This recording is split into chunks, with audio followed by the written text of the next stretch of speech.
উত্তপ্ত বাংলা, জ্বলছে বাংলা। 26 নির্বাচনের প্রাককালে রাজ্যের দিকে দিকে অশান্তি। সন্দেশখালী থেকে মহেশতলা, আদৌ কি কেউ সুরক্ষিত? সেই প্রশ্ন ঘুরছে সকলের কাছে। 2011-তে ঘাসফুল বীজ বপন করলেও তাদের ভিত যে নড়বড়ে সেটা আজ করছেন অনেকেই। মোথাবাড়ি থেকে মহেশতলা, এই সমস্ত জায়গার ঘটনায় স্তম্ভিত হিন্দুরা। হিন্দু হলেই কেন মার খেতে হচ্ছে, এই প্রশ্নই করে চলেছেন বিরোধী দলনেতা শুভেন্দু অধিকারী, অর্জুন সিংরা। হিন্দু ঐক্যের জন্য এবার সরব হলেন বিজেপি নেতা রাকেশ সাহা। তিনি জানান, সময় এসে গিয়েছে হিন্দুদের ঐক্যবদ্ধ হওয়ার। তিনি চান এই বাংলা সম্প্রীতির বাংলা হয়ে থাকুক। একটি বিশেষ সম্প্রদায়ের জন্য রাজ্যের এই হাল মেনে নেওয়া যায় না। রাকেশ সাহা পরিষ্কার বলেন, স্বৈরাচারী শাসন চলছে বাংলায়, পুলিশ দলদাসে পরিণত হয়েছে। এখানে আইনের শাসন চলছে না, চলছে শাসনের আইন। কালকে যা ঘটেছে সেটা যে ইন ফিউচার পশ্চিমবঙ্গ বা কলকাতার অন্য জায়গাতে ঘটবে না, এই গ্যারেন্টি কেউ দিতে পারে না। কালকে মোথাবাড়ি হয়েছে আমরা দেখেছি, মহেশতলা হয়েছে আমরা দেখেছি, কালকে আপনার বাড়ি আমার বাড়িও হতে পারে। সুতরাং এই অবস্থাতে আমাদেরকে জাগরুক হতে হবে, সমস্ত হিন্দুদেরকে জাগরুক হতে হবে। একটা কথা বলুন, আজকে পুলিশের ভূমিকা নিয়ে একটা কোশ্চেন মার্ক উঠেছে।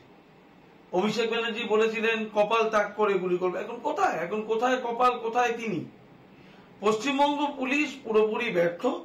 পশ্চিমবঙ্গে আইনের শাসন চলছে না, শাসকের আইন চলছে। এটা আমরা সবাই বুঝে গেছি।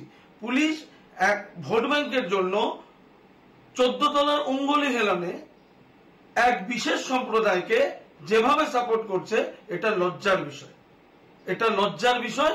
এটা কোন রকম ভাবেই ল অ্যান্ড অর্ডার এটাকে সাপোর্ট করে না। পুলিশ দলদাসে পরিণত। আগে রাজনীতি নয়, বরং আগে ধর্ম বলে মত বিজেপি নেতা রাকেশ সাহার। আর হিন্দু ধর্মকে বাঁচাতে, হিন্দু ধর্মের মানুষদের বাঁচাতে প্রতিটি ওয়ার্ডে ওয়ার্ডে হিন্দু ঐক্যমঞ্চ গড়ে তোলার ডাক দেন তিনি। আমরা চাইছি প্রতিটা জায়গাতে, প্রতিটা ওয়ার্ড ভিত্তিক, প্রতিটা বিধানসভা ভিত্তিক হিন্দু ঐক্য মঞ্চ তৈরি করা উচিত।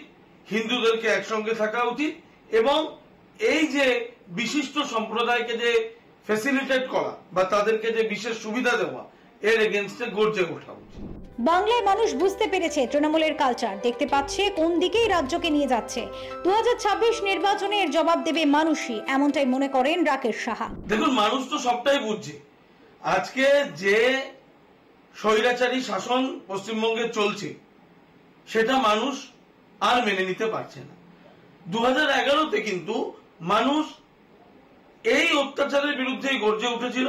আমরা দেখেছি কিভাবে তারা 34 বছরের একটি অপশাসনকে বঞ্চিত করে তৃণমূল কংগ্রেসকে ক্ষমতায় এনেছিল, অনেক আশা আকাঙ্ক্ষা অনেক কিছু নিয়ে। তো সেই আশা আকাঙ্ক্ষা মানুষের হতাহত হয়ে গেছে। আজ মানুষের বিধ্বস্ত। মানুষ বুঝতে পারছে যে এই সরকার তার থেকেও খারাপ, পুরনো যে সরকার ছিল তার থেকেও এই সরকার খারাপ। সুতরাং মানুষের জবাব দেবে, ভোট বাক্সে অবশ্যই দেবে। Bureau report, channel 10।